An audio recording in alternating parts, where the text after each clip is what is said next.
Jaga Berikut.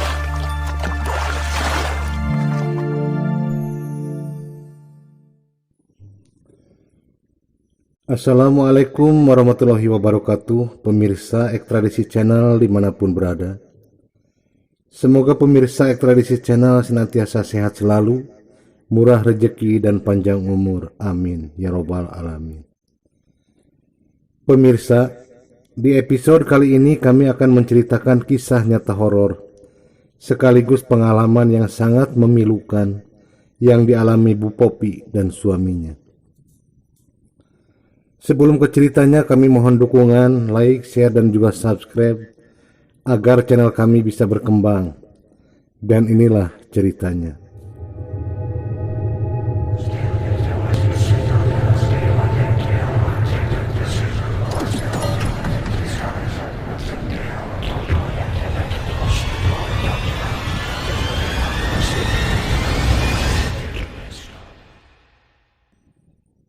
Ibu Popi 35 tahun dan suaminya yang bernama Pak Handoko 40 tahun adalah pasangan yang harmonis dan cukup berada.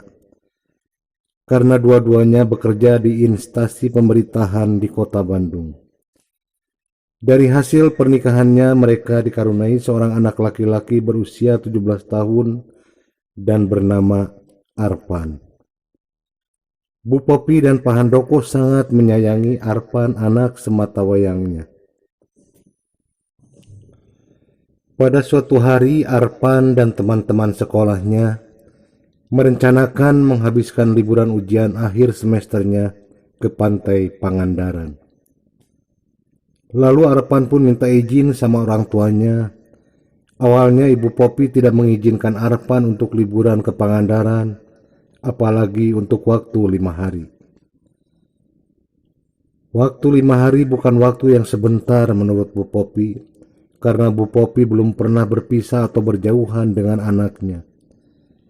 Namun setelah temannya Arpan yang bernama Tono, asli Pangandaran, meyakinkan Bu Popi, dan akhirnya Bu Popi pun mengizinkan Arpan untuk liburan ke Pangandaran bersama teman-temannya selama 5 hari. Selama di Pangandaran mereka akan nginep di rumah kakeknya Tono yang terletak tidak jauh dari pantai Pangandaran. Dan sehari sebelum berangkat tidak biasanya Arpan terlihat rajin membereskan kamarnya, menyapu dan juga mengepel lantai kamarnya. Padahal pekerjaan itu tiap hari dikerjakan pembantunya. Saat Arpan lagi ngepel lantai kamar, Bu Popi pun menghampiri Arpan sambil berkata, "Arpan, tumben kamu rajin banget hari ini." "Iya mah, supaya kamar ini bersih. Dan apabila Mama kangen sama Arpan, Mama tidur saja di kamar ini. Nanti Arpan datang lewat mimpi," ucap Arpan sambil keluar dari kamarnya membawa ember. Singkat cerita, tepatnya hari Selasa sekitar jam 9 pagi, Arpan dan teman-temannya pun berangkat menggunakan mobil milik temannya Arpan. Bu Popi terlihat sedih saat Arpan pamit, karena baru kali ini harus berpisah dengan Arpan anaknya, meskipun hanya untuk 5 hari. "Cepat kabari Mama ya kalau udah sampai," ucap Bu Popi. "Ya mah, pasti," balas Arpan sambil masuk ke dalam mobil yang akan membawanya ke Pangandaran. Singkat cerita, sekitar jam 4 sore Arpan pun mengabarkan ibunya kalau Arpan dan teman-temannya sudah nyampe ke Pangandaran dengan selamat. Bu Popi pun merasa lega mendengarnya. Tapi entah kenapa Bu Popi merasakan kehilangan.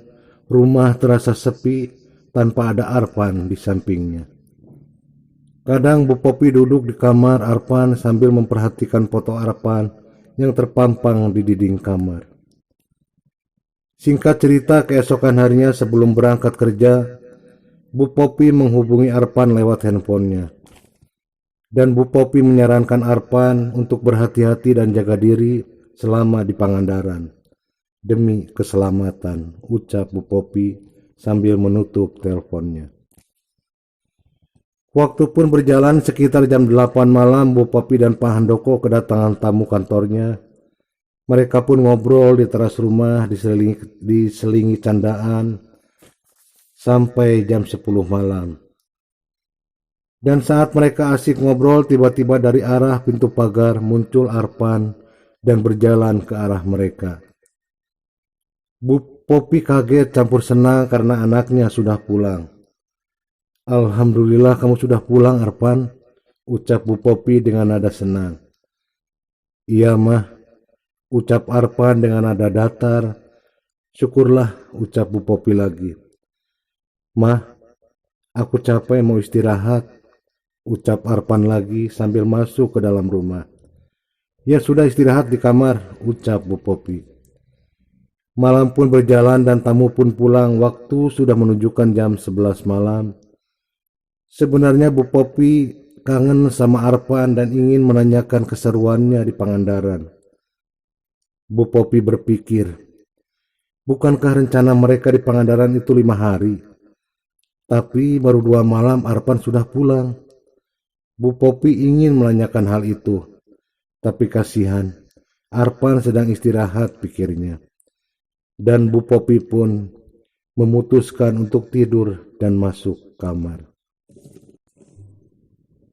Saat Bu Popi dan Pak Handoko suaminya masuk kamar, tiba-tiba handphone Bu Popi berdering, tanda ada panggilan masuk.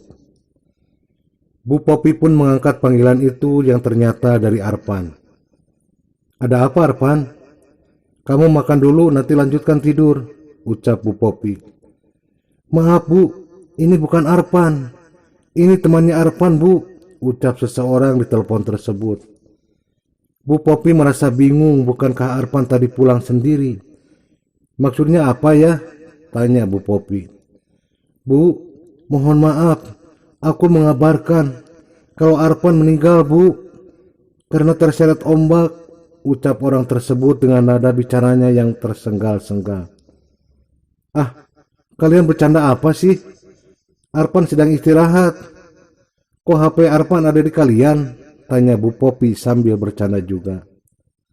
"Ini serius Bu, Arpan meninggal di sini," ucapnya lagi dengan nada sambil terisak.